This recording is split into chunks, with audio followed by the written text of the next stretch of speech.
Amen. Amen. Bonjour, frères et sœurs. Bonjour. Nous allons faire la leçon. Les enfants ont fait leur leçon. Nous sommes des enfants aussi. Nous avons suivi avec eux. Mais par rapport à notre âge, nous sommes de grands enfants. Donc, nous allons faire la leçon de notre âge. Donc, la leçon des jeunes et des adultes. Quel est le titre de la leçon des jeunes? L'importance du fait de dire non. L'importance du fait de dire non. Et le titre de la leçon des adultes? La vertu. La vertu. Un adulte? La vertu. La vertu. OK. Nous allons entrer dans les passages bibliques. Nous avons nos textes, nous avons deux parties à lire. La première partie, c'est Daniel, le livre de Daniel, chapitre 6. Le livre de Daniel, chapitre 6, de 1 à 28. Un volontaire qui a trouvé commence pour nous. Daniel, chapitre 6, verset 1. Darius trouva bon d'établir sur le royaume 120 satrapes qui devaient être dans tout le royaume. 2. Il mit à leur tête 3 chefs au nombre desquels était Daniel, afin que ces satrapes leur rendissent compte et que le roi ne souffrit aucun dommage. 3. Daniel surpassait les chefs et les satrapes parce qu'il y avait en lui un esprit supérieur, et le roi pensait à l'établir sur tout le royaume. 4. Alors les chefs et les satrapes cherchèrent une occasion d'accuser Daniel en ce qui concernait les affaires du royaume. Mais ils ne purent trouver une occasion ni aucune chose à reprendre parce qu'ils étaient fidèles et qu'on aucune chose, parce qu'ils étaient fidèles et qu'on n'apercevait chez lui ni faute ni rien de mauvais. 5. Et ces hommes dirent, nous ne trouvons aucune occasion contre ce Daniel, à moins que nous n'en trouvions une dans la loi de son Dieu. 6. Puis ses chefs et ses satrapes se rendirent tumultueusement auprès du roi et lui parlèrent ainsi. Roi Darius, vis éternellement. 7. Tous les chefs du royaume, les intendants, les satrapes, les conseillers et les gouverneurs sont d'avis qu'il soit publié un édit royal avec une défense sévère portant que quiconque, dans l'espace de 30 jours, adressera des prières à quelque dieu ou à quelques hommes, excepté à toi, ô roi, sera jeté dans la fosse au lion. 8. Maintenant, ô roi, confirme la défense et écris le décret afin qu'il soit irrévocable selon la loi des Mèdes et des Perses qui est immuable. 9. Là-dessus, le roi Darius écrivit et le décret et la défense. 10.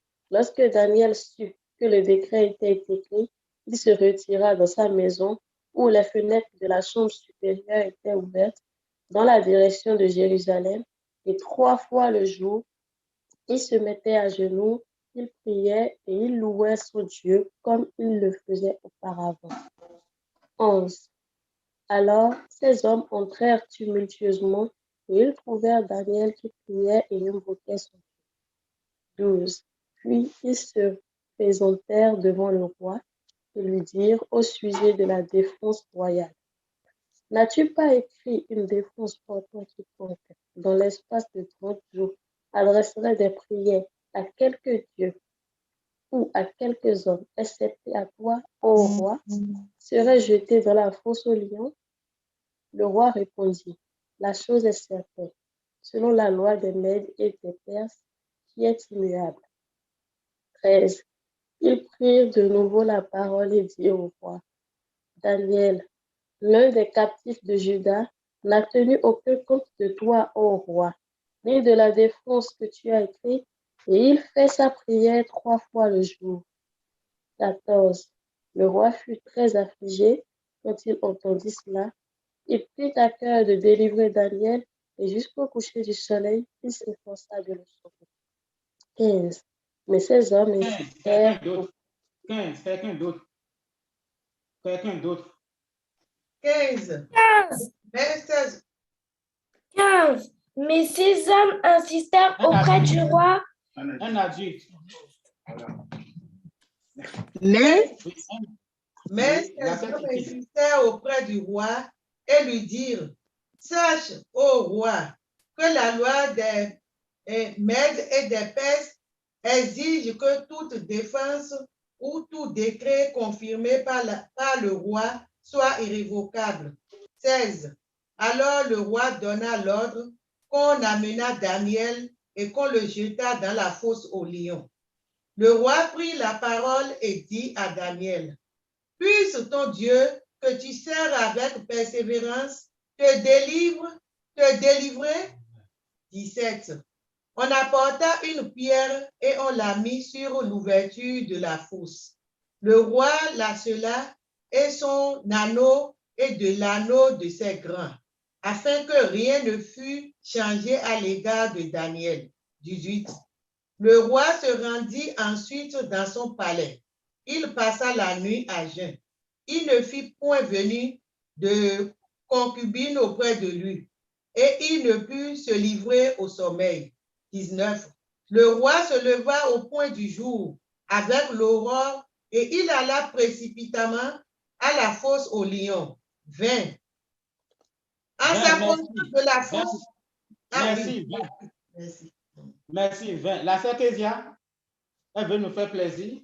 20. Oui. En s'approchant de la fosse, il appela Daniel d'une voix triste. Le roi prit la parole et dit à Daniel, Daniel, serviteur du Dieu vivant, ton Dieu, que tu sers avec persévérance, a-t-il pu te délivrer des lions? 21. Et Daniel dit au roi, Roi, vis éternellement. Amen. 22. Mon Dieu a envoyé son ange et fermé la gueule des lions qui ne m'ont fait aucun mal. Amen. Parce que j'ai été trouvé innocent devant lui. Et devant toi non plus. Ô roi, je n'ai rien fait de mauvais. 23. Alors le roi fut très joyeux et il ordonna qu'on fît sortir Daniel de la fosse.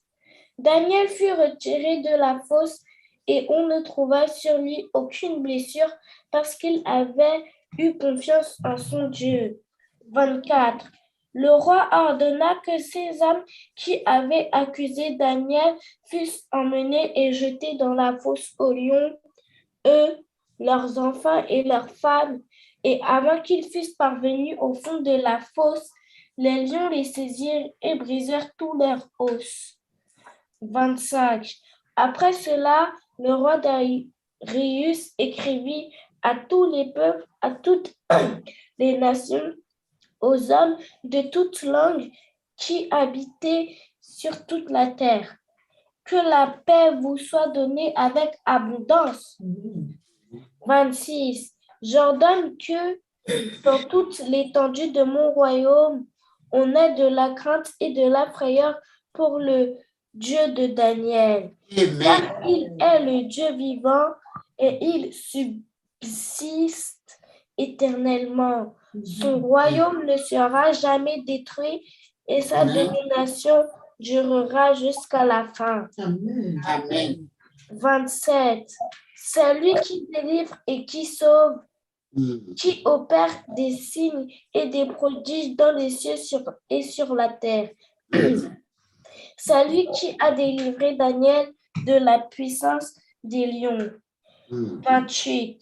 Daniel prospéra sous le règne de Darius et sous le règne de Cyrus le Perse. Amen. Amen. Amen. Amen. Amen. Nous avons dit, le titre de notre leçon pour les jeunes, c'est l'importance du fait de dire non. Et pour les adultes, la vertu. Nous avons, le dimanche passé, nous avons étudié la leçon sur la foi, n'est-ce pas? Sur la foi. Merci, papa. Et on nous a dit ce que c'est que la foi. La foi, qu'est-ce que c'est que la foi? On a dit, le dimanche dernier, on a dit quoi? Qu'est-ce que c'est que la foi? Oui.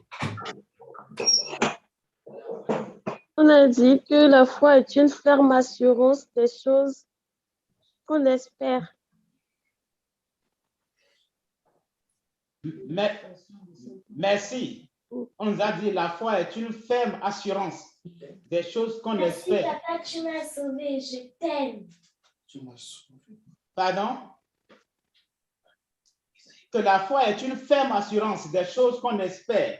Une démonstration des choses qu'on n'a même pas vues. On n'a pas vu, mais on sait que ça va se réaliser. Aujourd'hui, nous allons étudier une leçon sur quelqu'un qui a utilisé la foi et en plus de la foi, il a exercé la vertu. Donc, on parle de la foi. La foi, c'est croire, c'est savoir que ça va se réaliser. Et la vertu, c'est quoi? C'est quoi la vertu? Oui. Le frère Gilles peut nous dire ce qu'il comprend par la vertu. La vertu, c'est faire la volonté de Dieu. Je vais faire comme ça. Être droit, être juste dans la volonté de Dieu. Merci beaucoup. La vertu, c'est la justice. C'est la sainteté. La vertu, c'est tout ce qui concerne la morale, tout ce qui est bien. C'est avoir le courage de mener une vie sans reproche. Avoir le courage de plaire à Dieu. Avoir une force spirituelle. Être spirituellement ferme. Nous n'allons pas faire l'historique de Daniel, mais ce que cette leçon nous apprend, comme le verset de mémoire des jeunes qui nous dit, toi donc mon enfant, fortifie-toi dans la grâce qui est en Jésus-Christ. Toi donc mon enfant, fortifie-toi dans la grâce qui est en Jésus-Christ. Fortifie-toi. Comment? Jésus donne la grâce. Il donne la grâce, il nous sauve. Et il nous donne la grâce de vivre au-dessus du péché, de mener une vie sans reproche. Oui. Mon fils, mon enfant, toi donc mon enfant, fortifie-toi dans la grâce qui est en Jésus-Christ. Si tu pries et que Jésus te sauve, il va te donner la force de vivre au-dessus du péché.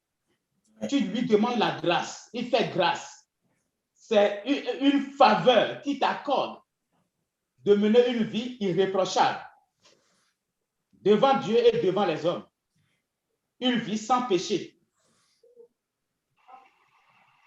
Nous sommes frères et sœurs. Nous allons nous exhorter à mener une vie sans reproche. C'est pour cela que le verset de mémoire des adultes nous dit: ainsi, mes frères bien-aimés, soyez fermes, inébranlables, travaillant de mieux en mieux à l'œuvre du Seigneur. Soyez fermes, inébranlables. Fermes en quoi? Fermes dans la sainteté. Fermes dans votre dévotion, dans votre vocation. Le choix que vous avez fait d'être chrétien, d'adorer Jésus-Christ. Soyez fermes. Des choses vont venir pour chercher à vous pousser sur la voie de la fermeté, à vous pousser sur la voie de la justice, de sainteté. Mais restez fermes. Jésus donne la grâce de tenir ferme. C'est si nous tenons ferme jusqu'au bout, c'est à celui-là qui vaincra, qui tiendra ferme jusqu'au bout, qui aura la couronne, qui sera béni. Si nous tenons ferme, sans péché, jusqu'au bout, Dieu nous récompensera grandement. Amen. Il nous récompensera. Nous aurons la couronne. Amen. Il dit, combattons le bon combat. Mes frères, Bien-aimés, soyez fermes, inébranlables, travaillant de mieux en mieux à l'œuvre du Seigneur, sachant que votre travail ne sera pas vain dans le Seigneur. Ce que vous faites pour le Seigneur, vous êtes fermes. Et ce que vous faites, ça ne sera pas vain. Vous serez récompensés. Nous serons récompensés. Nous avons une récompense après ce monde, même à partir de ce monde et après ce monde, nous serons récompensés. Dieu est un Dieu juste et il honore ceux qui l'adorent. On dit à celui qui est ferme dans ses sentiments, il assure la paix. Si tu es ferme, si vous êtes ferme, vous dites oui, je suis chrétien, les gens vous regardent, les gens nous regardent, ils vont vous faire des reproches, ils vont trouver quelque chose. Mais comme Daniel, ils n'ont rien trouvé à lui reprocher. Comme Jésus même, Jésus a dit, le Fils de ce monde vient, il n'a rien en nous. Que quand le diable, les accusateurs vont venir, qu'ils ne trouvent rien en nous, aucun reproche, aucun reproche. Qu'on voit qu'à la maison, dans notre quartier, dans notre travail, nous sommes irréprochables. Amen. Nous avons vu ici ce Daniel qui est un exemple. Nous allons étudier son exemple. Daniel est comme vous, comme moi. Il a même quitté son pays. Mais au début, ses parents ont fait un bon travail.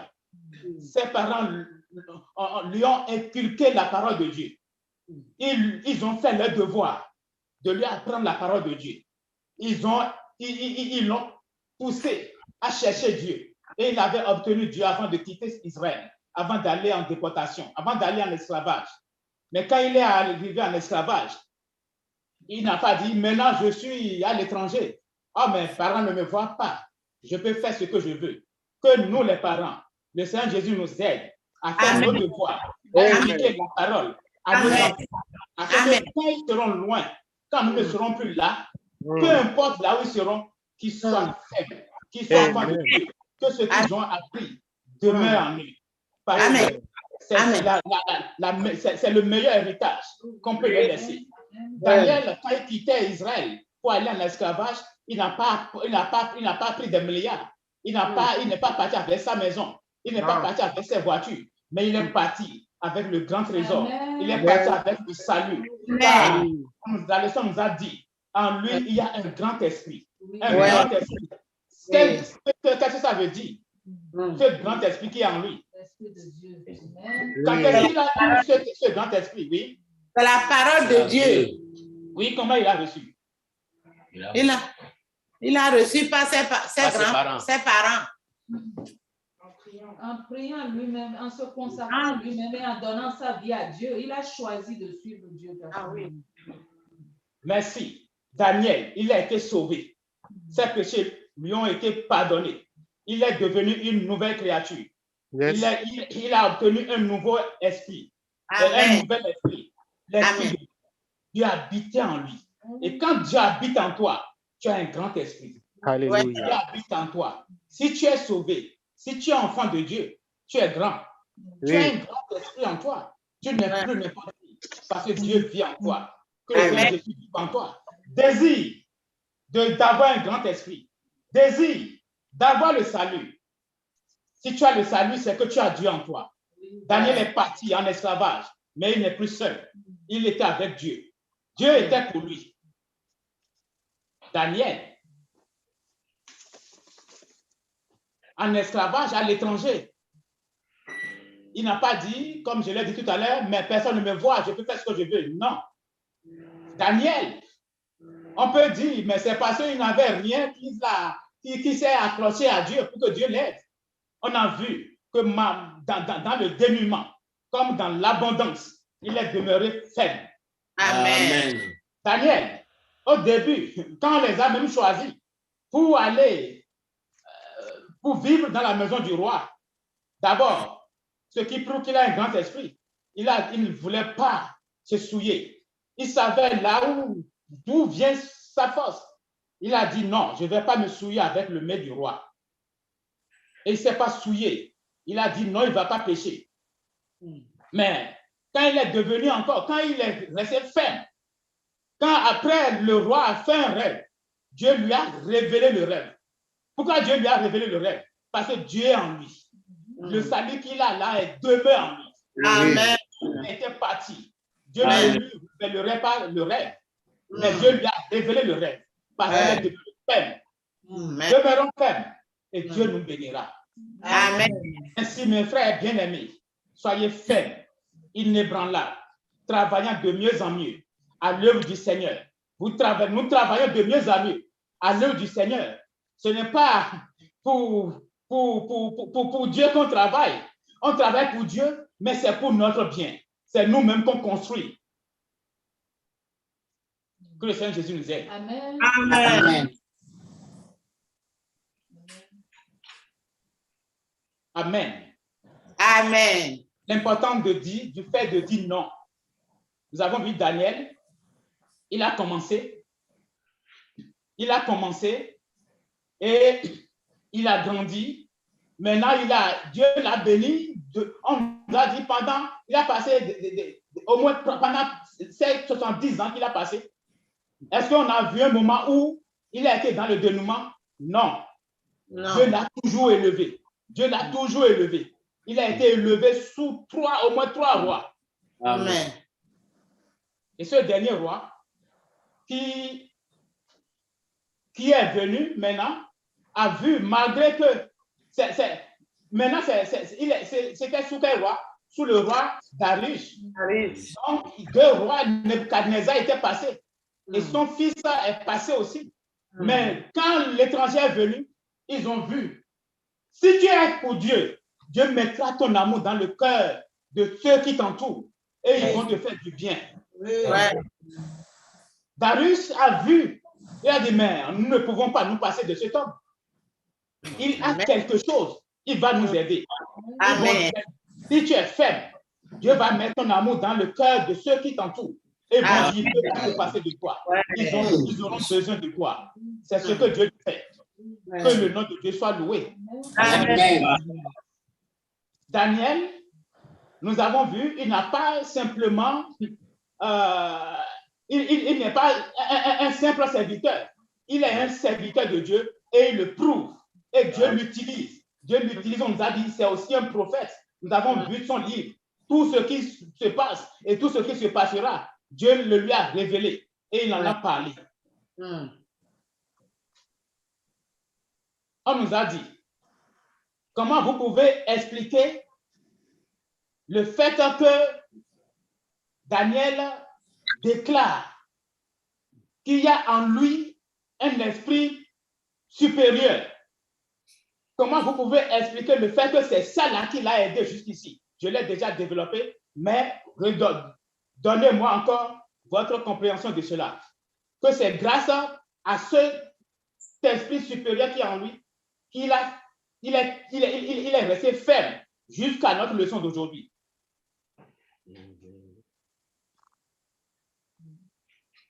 Oui? S'il n'avait pas ce grand esprit, il ne serait pas, enfin, il n'aurait même pas pu, déjà, il est à l'esclavage. Il est en esclavage.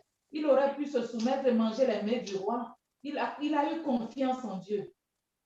Il a placé toute sa confiance en Dieu en demandant à l'intendant de leur donner ce que le roi n'a pas, ce qui n'est pas prévu pour eux. Et il a eu la faveur de Dieu. Et nous avons vu de jour en jour, comme ça, il est resté ferme et jusqu'à notre leçon d'aujourd'hui, où il lui a été défendu de prier et il a quand même prié parce qu'il sait, il connaît la grandeur de son Dieu. Merci.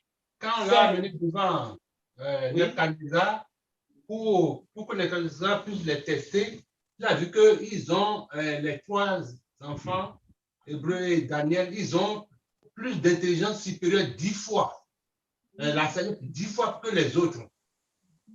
Donc, ils ont vu que pour leur sagesse dépassait 10 fois les autres. Donc, ça a montré que l'Esprit de Dieu était en eux lorsqu'ils étaient jeunes. Merci. Daniel, il est resté ferme. Et quand il réussit à une épreuve, il dit, mais Dieu qui m'a aidé à réussir à cette épreuve m'aidera encore. Amen. Oui, amen. Quand les gens le voient, pour dire, mais voilà, c'est un homme de Dieu, c'est un enfant de Dieu. Lui-même, il ne s'est pas compromis. Il n'est pas arrivé un moment où il a dit, il s'est relâché. Il est resté ferme jusqu'au bout. Ouais. Nous devons, dans notre salut, rester ferme jusqu'au bout des petites choses que Dieu fait dans nos vies. Nous pouvons nous en tenir pour dire, Dieu qui m'a fait ça là, il fera encore plus grand. Amen. Oui. Oui. Là, on nous a dit, on a vu dans le verset numéro 4 que Daniel est resté, lisons 4 de 6 là. 4, on dit, oui. Verset 4. Alors, les chefs et les satrapes cherchèrent une occasion d'accuser Daniel en ce qui concernait les affaires du royaume. Mais ils ne purent trouver aucune occasion, ni aucune chose à reprendre, parce qu'il était fidèle et qu'on n'apercevait chez lui ni faute, ni rien de mauvais. Merci. Donc, Daniel, on l'a examiné. Est-ce qu'on a trouvé des fautes, de péché en lui? Non. Non. On l'a examiné chez lui, dans sa vie courante, dans sa vie privée. On n'a pas trouvé de fautes en lui. On l'a examiné dans sa vie professionnelle, au travail, dans ce que le roi a mis dans sa main, ce qu'il gère. Est-ce qu'ils ont trouvé des fautes en lui? Non. Non. Que le Seigneur Jésus nous aide. Amen. À ce qu'on ne trouve pas de fautes pour nous. Amen. Que même nos enfants ne trouvent pas de fautes pour nous. Amen. Mais lui, il fait ça à la maison. Le dimanche, il parle comme ça. Si nos enfants trouvent de fautes en nous, ils ne vont pas nous suivre. Que le Seigneur Jésus nous aide. Que nos femmes ne trouvent pas de fautes en nous. Si nos femmes trouvent de fautes en nous, elles ne vont pas nous suivre. Non. Elles vont dire, ceux qui nous connaissent le mieux, ce sont nous. C'est notre femme. C'est notre mari. Ce sont nos enfants. Si nous ne menons pas une vie irréprochable devant notre femme, devant nos enfants, nous allons d'abord les perdre. Oui. La foi, mais la vertu. Nous avons la foi. Je suis chrétien. Je vais à l'église, la foi apostolique. Mais maintenant, il faut ajouter la vertu, la justice. Le diable, il va fouiller ta vie partout. Il a doigté, même Moïse, il a dit, mais non, c'est mon... Il t'a désobéi, non? Tu te rappelles le jour là, quand tu lui as dit de frapper la montagne une fois, il a frappé combien de fois? Et le diable a trouvé, et l'ange a dit, loin de moi, Dieu l'a déjà pardonné. Il nous devance. Même si on a mal fait, on a encore la chance d'entendre cette leçon aujourd'hui, que nous allons devant le Seigneur pour dire, j'avais mal fait. Amen. Et que nos péchés nous devancent. Et qu'on les envoie loin. Sinon, le diable va nous doiter. Il dit, mais tu te rappelles, demande à sa femme, demande à ses enfants. Toi, tu n'as pas vu, tu as vu, mais ses enfants ont vu, sa femme a vu, son mari a vu. Voilà, va demander, il ira encore loin. On fouillera notre vie au travail. On cherchera, on va fouiller au fond de nous pour savoir ce qu'on fait. Si ceux qui nous entourent à la maison ne trouvent pas, on va voir maintenant, ils travaillent où? Ils viendront nous voir là où nous travaillons. Ils vont voir chez nos employeurs, chez ceux qui on prend les marchés, ceux à qui on vend des choses, ceux pour qui on travaille. Ils vont trouver. Que le Seigneur Jésus nous aide. Même dans son travail, ils n'ont pas trouvé. Que le Seigneur Jésus t'aide. À ce que tu ne prennes même pas un stylo dans ton travail. À ce que tu ne prennes même pas, tu n'accèdes même pas à un travail sans contrat. Amen. Amen. Le diable rôde. Il cherche qui dévorer. Que le Seigneur Jésus nous aide. Amen. Les gens de nos quartiers nous regardent. Que le Seigneur Jésus nous aide. Amen. Amen. Le péché va venir. Mais qui nous aide a dit non. Amen. L'importance de dire non. Daniel a toujours dit non. Il a dit non. Daniel a dit non à quoi? Tentation. Pardon, oui, le frère Rémi. Il a dit non aux tentations. Il a dit non à tous les péchés. Il a dit non à tous les péchés. On nous a dit là, dans le verset 4, ils ont fouillé sa vie. Alors, les chefs et les satrapes cherchaient une occasion d'accuser Daniel en ce qui concerne les affaires du royaume. Mais ils ne purent trouver aucune occasion, ni aucune chose à reprendre parce qu'il était fidèle et qu'on n'apercevait chez lui ni faute, ni rien de mauvais. Amen. Amen.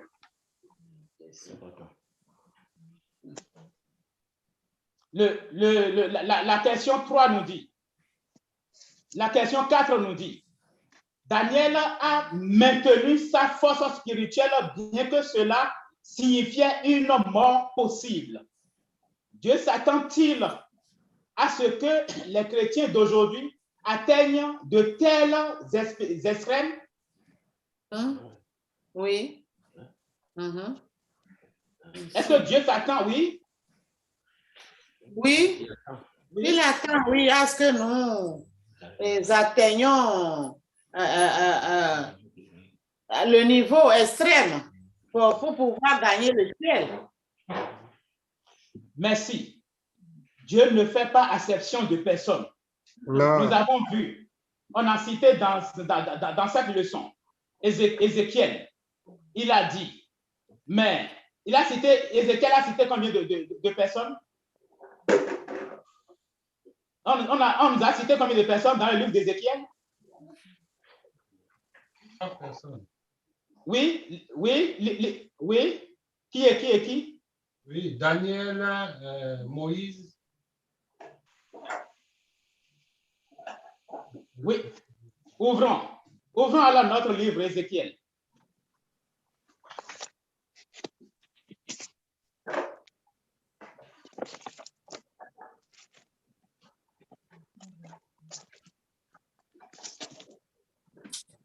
Oui.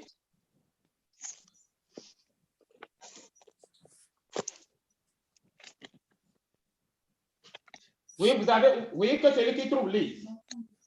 Ézéchiel combien? Ézéchiel, oui. Chapitre. Lisons. Ézéchiel 14.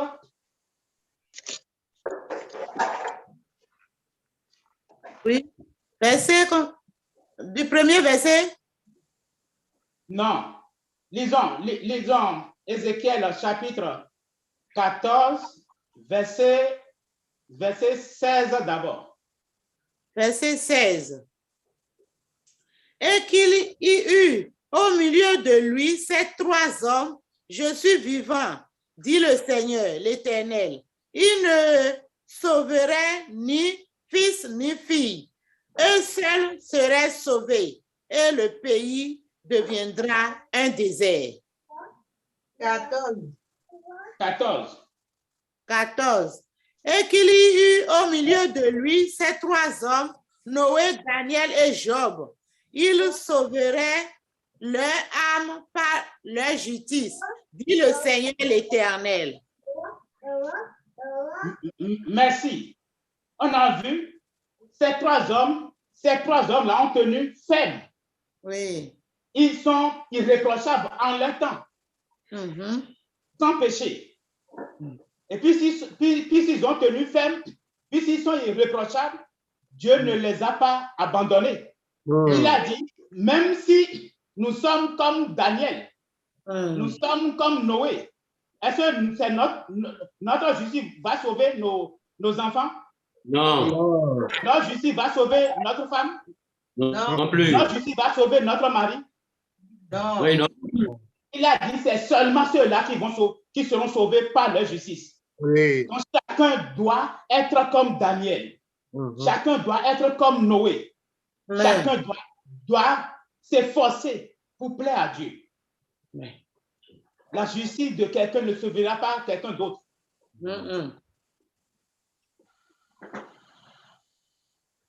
Si Daniel a pu maintenir, a maintenu sa force spirituelle, bien que cela signifiait une mort possible, ça veut dire, et que Dieu ne fait pas exception de personne, cela peut nous arriver aussi. Nous pouvons pas, même si nous ne perdons pas notre vie, nous pouvons même, à compte tenu de notre justice, perdre notre vie. Nous avons vu les disciples qui ont perdu leur vie à cause de Christ. Oui. On a vu Stéphane. Mais il est tenu ferme jusqu'au bout. Que le Seigneur Jésus nous aide. Amen. Le diable nous guette. Il y a des pièges partout. Il peut nous piéger. Comment il peut nous piéger aujourd'hui? Comment il peut nous piéger? Comment le diable peut nous piéger comme on a piégé Daniel? En toute chose. Il peut nous piéger au travail, à la maison. En tout cas, n'importe où. Merci. Le diable peut nous piéger, même si on ne sort pas. Non, on va dire, OK, moi, je ne travaille pas. On ne va pas me piéger au travail. Même il peut mettre des doutes. On dit même les doutes dans notre cœur. Oui. On peut nous accuser faussement. Ce qu'on n'a même pas fait, on peut dire qu'on l'a fait. Ouais. Ce n'est pas pour cela que nous allons croire que Dieu nous a abandonnés, que c'est difficile, qu'il faut renoncer à tout. Non, il faut tenir ferme. Daniel a tenu ferme jusqu'au bout. Si nous disons l'important de dire non, si nous disons non, non à quoi? Non au péché. Oui. Si nous disons non au péché, ça veut dire que nous voulons plaire à Dieu. Et si nous voulons plaire à Dieu, est-ce qu'il va nous abandonner? Non. Est-ce qu'il a abandonné Daniel? Non. Il ne va pas nous abandonner. Il n'a pas abandonné Daniel. Et il ne va pas nous abandonner non plus. Amen. Nous la deuxième partie de notre étude biblique qui est le livre des Psaumes, Psaume 118. Disons 118, à partir du verset 4. 4. Que ceux qui craignent l'Éternel disent, car sa miséricorde dure à toujours. 5. Du temps de la détresse, j'ai invoqué l'Éternel. L'Éternel m'a exaucé, m'a mis au large. 6. L'Éternel est pour moi, je ne crains rien. Que peuvent me faire des hommes? L'Éternel est mon secours et je me réjouis à la vue de mes ennemis. Mieux vaut chercher un refuge en l'Éternel que de se confier à l'homme. Mieux vaut chercher un refuge en l'Éternel que de se confier au grand. Toutes les nations m'environnaient. Au nom de l'Éternel, je les taille en pièces. Amen. M'enveloppait. Au nom de l'Éternel, je les taille en pièces. Elles m'environnaient comme des abeilles, elles s'éteignent comme un feu d'épines. Au nom de l'Éternel, je les taille en pièces. Amen. Pour me faire tomber, mais l'Éternel m'a secouru. L'Éternel est ma force et le sujet de mes louanges. C'est lui qui m'a sauvé. Amen. Amen. Amen. Amen. Amen. Daniel, ici, on l'a juste accusé parce qu'il a enfreint à la loi du roi. Il a adoré, il a prié. J'ai dit, on peut nous accuser pour montrer que nous sommes aussi pécheurs, nous sommes aussi méchants que les autres, qu'il n'y a rien de bon en nous. Mais si nous demeurons fermes, c'est Jésus qui bénit. C'est lui qui récompense. Comment il a délivré Daniel? Comment il a délivré Daniel? Comment il a délivré Daniel? Oui. Il a fermé la gueule des lions. Amen. Amen. Oui, la sœur Titine? Non, c'est bon. Il a envoyé un ange pour fermer la gueule des lions. C'est l'ange de Dieu qui était sur Daniel. Et comme ça, mais il n'a pas été dévoré par les lions. Amen. Amen. Qui peut faire ça? Lion affamé, on met un homme dans le trou, dans la fosse au lion, et le lion ne peut pas te toucher. Mais c'est une grande délivrance. Yes. Regardez ce que Dieu fait. Il a délivré les 3 autres de la fournaise ardente. On les a mis dans le feu et il a rendu le feu glacé. On a mis maintenant Daniel avec des lions qui sont restés affamés pendant des jours. Et Dieu a fermé leur bouche. Qu'est-ce que notre Dieu ne peut pas faire si nous sommes fidèles? S'il voit que nous sommes déterminés à l'adorer, s'il voit que nous fuyons le péché, Dieu peut tout faire. Yes. Dieu peut tout faire. Il a envoyé son ange pour délivrer Daniel, pour fermer la gueule des lions. Comment Dieu peut aussi nous délivrer ou comment il nous bénit si nous nous maintenons fermes à tout moment. Comment Dieu nous délivre ou il nous bénit si nous sommes fermes, nous sommes fidèles, nous lui sommes fidèles. Oui. Et il peut nous délivrer dans les difficultés, il sera notre appui, c'est lui qui va être notre secours et on pourra compter sur lui à chaque moment. Et dans les situations difficiles, dans les épreuves, il peut nous donner la victoire de manière miraculeuse. Merci. Dieu, il n'abandonne jamais les siens. Non. Il dit ce que nous avons lu, mais si Dieu est pour moi, que peut me faire des hommes? L'important, c'est que Dieu soit avec toi. Amen. Mais Dieu ne reste pas là où il y a le péché. L'important, c'est que tu lui demandes la grâce de mener une vie irréprochable. S'il te donne la grâce de fuir le péché, alors il prendra soin de toi. Dieu prendra soin de toi. Il te guérira. Il te bénira. Il te donnera ce qu'il faut en son temps. Le psaume 91 se réalisera sur toi. Le psaume 23 se réalisera sur toi. Tu seras, c'est prudent. Dieu n'abandonne jamais les siens. Mais toi pour lui. Et il te bénit. Tu peux me donner des exemples de ceux-là qui ont tenu ferme comme Daniel. Et Dieu les a aussi délivrés, il les a bénis. Job. Oui, quelques exemples. Job. Oui, merci. Job, oui. Caleb. Oui, merci. Josué. Josué, Caleb. Oui, merci. Élie. Élie, merci. Ceux-là, nous avons vu Josué, Caleb, tout le monde disait autre chose, mais ils ont tenu ferme pour Dieu. Les 3 enfants d'Hébreu. Merci. Que le Seigneur Jésus nous aide. Quand on ne sera pas là, qu'on dise que Jean a mené une vie sans reproche devant Dieu. Que Jean a adoré Dieu jusqu'au bout. Tu peux mettre ton nom là. Et Jésus va te dire. Si tu dis non à cause de Jésus, tu dis non au péché, tu défends la vérité. Si tu mènes une vie de sainteté, ta récompense sera grande dans ce monde. Amen. Dieu l'a béni dans ce monde et il est allé pour vivre aussi éternellement avec lui. C'est la fin de notre leçon. Amen.